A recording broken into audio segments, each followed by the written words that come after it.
Antarctica, the world's southernmost and fifth largest continent. Its landmass is almost wholly covered by a vast ice sheet.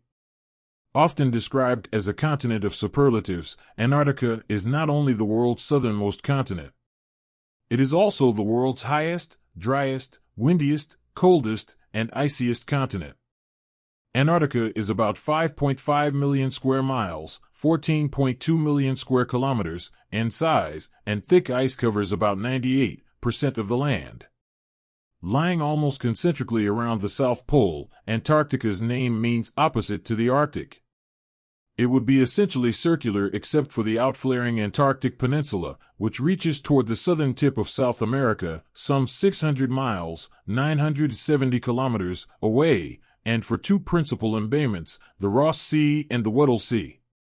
These deep embayments of the Southern Ocean make the continent somewhat pear-shaped, dividing it into two unequal-sized parts. The continental ice sheet contains approximately 7 million cubic miles, about 29 million cubic km, of ice, representing about 90% of the world's ice and 80% of its fresh water. Its average thickness is about 5,900 feet, 1,800 meters. Ice shelves, or ice sheets floating on the sea, cover many parts of the Ross and Weddell Seas.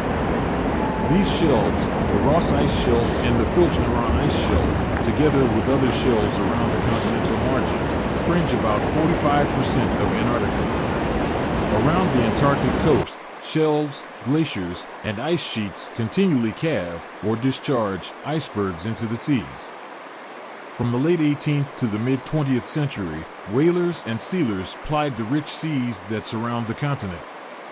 Science then replaced whaling and sealing as the primary year-round human activity in Antarctica. In addition, krill harvesting and other types of commercial fishing in the Southern Ocean expanded from the 1960s onwards. The new millennium saw tourism and, to a lesser extent, biological prospecting, the search for useful chemical compounds and genes in local species, become established sectors of the Antarctic economic landscape. Documentation for the theory was not discovered until 1982, when the first mammal remains, a marsupial fossil, were found on Seymour Island in the Weddell Sea. The subsequent growth of Antarctica's ice sheets cut off any further migrations by land animals. Now bathed by polar ice, Antarctica has abundant fossil evidence that its climate and terrain at one time supported far more populous flora and fauna than today's few seedless plants and primitive insects. Much of Antarctica was densely forested in Mesozoic times, about 252 million to 66 million years ago, dominated by southern conifers of podocarps and araucarias, with undergrowth of rainforest-type ferns. Angiosperm trees, particularly the southern beech, Nothofagus, appeared during the Cretaceous Period, about 145 million to 66 million years ago. According to some scientists, the discovery of Nothofagus pollen in the Transantarctic Mountains that dates to approximately 3 million years ago suggests that Nothofagus may have lingered as Antarctica drifted poleward, cooled, and became glaciated.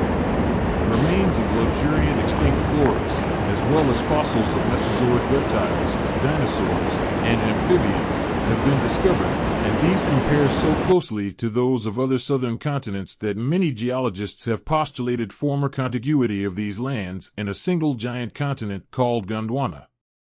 Continental stratigraphic evidence and the dating of seafloors seem to indicate that the supercontinent broke apart along Jurassic Rift faults 180 million to 160 million years ago, and that fragments such as Africa and Australia separated from Antarctica in Jurassic to Cretaceous time, about 201 million to 66 million years ago, and in the early Cenozoic Era.